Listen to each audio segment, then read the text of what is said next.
Minä se sinua ohjaan. Minullahan se ongelma on. Minusta on tulossa ihminen, eikä minulla ole luonnetta siihen.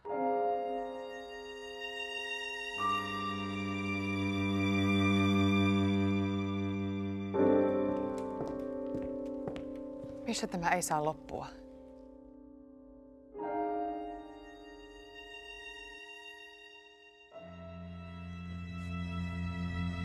Älä sinä peljästy, Misha.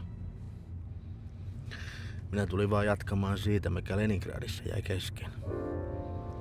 Että kirjailijana ja koko kirjallisuuden tärkein tehtävä on olla henkinen muisti lukijan puolesta. Ohjaaja, minä haluan oppia sen tunteen, jolle sinä etsit esittäjää. Onko rakkaus jokin teksti? Vai lueteita miehiä auttakoon?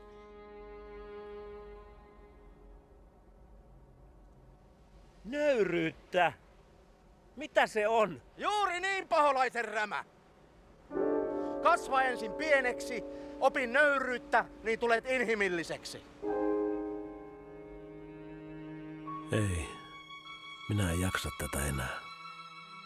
Lähden hänen luokseen, joka opettaa minulle sen.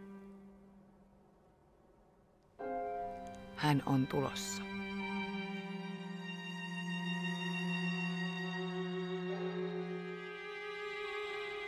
Lapsuuteni Oulussa haisi läski ja veturisavu. Lue sinä sitten Shakespearea.